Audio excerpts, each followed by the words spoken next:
اور انہیں حکم دیا کہ وہ بھی ہر نماز کے آخر میں عذاب قبر سے پناہ مانگا کریں۔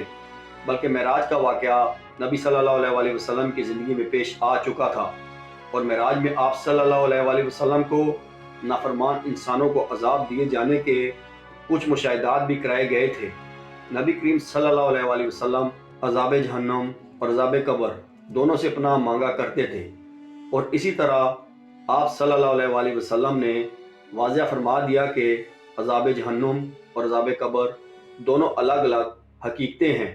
بلکہ حضور صلی اللہ علیہ وسلم نے فرمایا کہ جب انسان کا انتقال ہو جاتا ہے تو اس پر صبح و شام اس کا ٹھکانہ پیش کیا جاتا ہے۔ اگر وہ اہل جنت میں سے ہے تو جنت والوں کا مقام، اور اگر اہل جہنم میں سے ہے تو جہنم والوں کا مقام اس کو دکھایا جاتا ہے۔ پھر کہا جاتا ہے کہ یہ تیرا ٹھکانہ ہے، یہاں تک کہ اللہ تجھ کو قیامت کے دن اٹھائے گا۔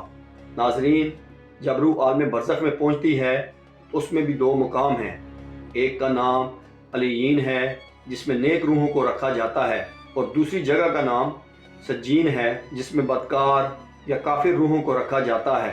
تمام روحیں قیامت کے دن تک یہیں پر رہیں گی، اور پھر قیامت کے دن اپنے حساب کتاب کے بعد اپنے اصل مقام یعنی جنت یا دوزخ میں داخل ہوں گی۔ روایات میں آتا ہے کہ انسان کی وفات کے بعد قبر میں روح کو پھر سے مادی جسم کے ساتھ منسلک کیا جاتا ہے۔ وہاں پر دو فرشتے منکر و نکیر سوال و جواب کریں گے۔ اگر تو سوالات کے جوابات صحیح رہے تو پھر آسمان سے آواز آتی ہے، میرے بندے نے سچ کہا، اور اس کے لیے جنتی بچھونا بچھا دو، اسے جنتی لباس پہنا دو، اور اس کے لیے جنت میں دروازہ کھول دو۔ قبر میں ہی جنت کی طرف دروازہ کھول دیا جاتا ہے۔ وہاں اسے ہوا کے جھونکے اور خوشبو بھی آتی ہے، اور حد نظر اس کی قبر کو کشادہ کر دیا جاتا ہے۔ لیکن اگر سوالات کے جوابات صحیح نہ ہوئے تو پھر اس کے لیے قبر میں ہی جہنم کا بچھونا بچھا دیا جاتا ہے۔ جہنم کی گرمی اسے ہر وقت محسوس کروائی جاتی ہے، اور اس کی قبر اتنی تنگ ہو جاتی ہے کہ پسلیاں آپس میں دھنس جاتی ہیں۔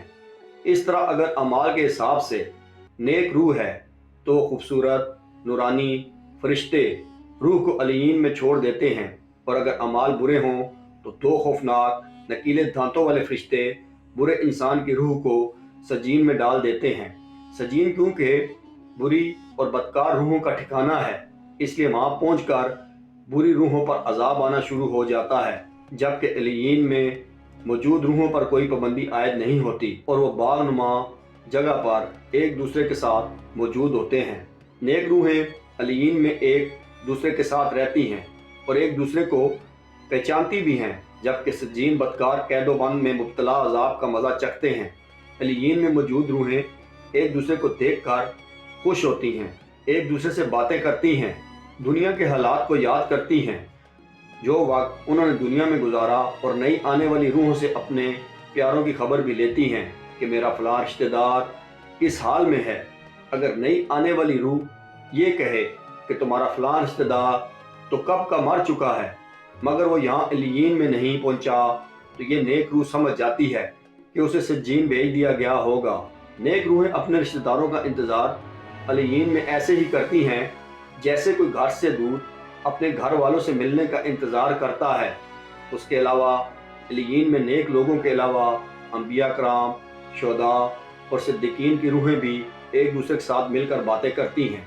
بلکہ روایت میں آتا ہے کہ نیک روحیں اپنے قریبی رشتہ داروں سے ملاقات کریں گی، جیسا کہ نبی پاک صلی اللہ علیہ وسلم نے حضرت فاطمہ رضی اللہ تعالیٰ عنہا سے فرمایا تھا کہ میرے وصال کے بعد سب سے پہلے فاطمہ تم ہی مجھ سے ملو گی، اور بالکل ایسا ہی ہوا، اور آپ صلی اللہ علیہ وسلم کے وصال کے 4 سے 6 مہینے بعد حضرت فاطمہ رضی اللہ تعالیٰ عنہا حضور اکرم صلی اللہ علیہ وسلم سے جا ملی۔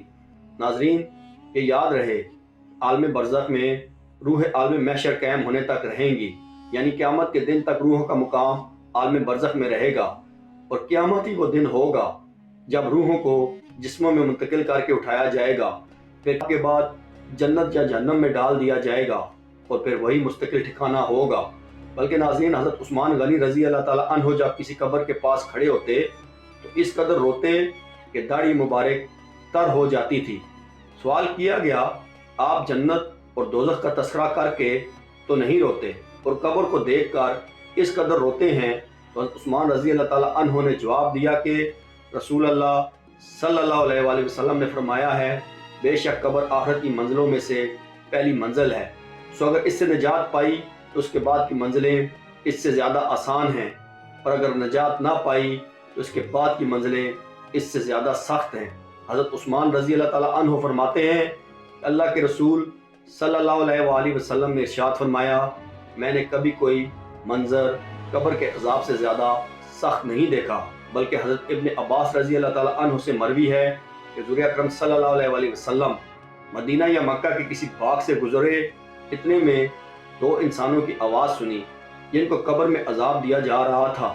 نبی کریم صلی اللہ علیہ وآلہ وسلم نے ارشاد فرمایا ان دونوں کو عذاب ہو رہا ہے اور کسی بڑے کام کی وجہ سے عذاب نہیں ہو رہا ہے، بلکہ ایسے معمولی باتوں پر جن سے بچ سکتے تھے۔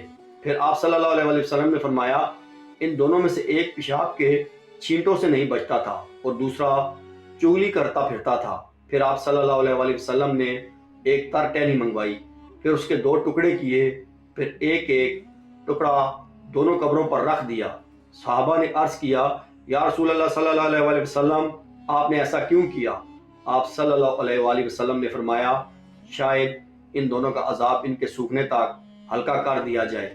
ناظرین آئیں اب مل کر اللہ سے دعا بھی کرتے ہیں کہ اے اللہ پاک ہمیں صحت و تندرستی والی زندگی عطا فرما دیجیے، اور جب ہم فوت ہو جائیں تو مرنے کے بعد ہماری قبر کو جنت کا باغ بنا دیجیے گا، اور عالم برزخ میں ہمارا ٹھکانہ نیک روحوں کے ساتھ علیین میں بنا لیجیے گا، آمین یا رب العالمین۔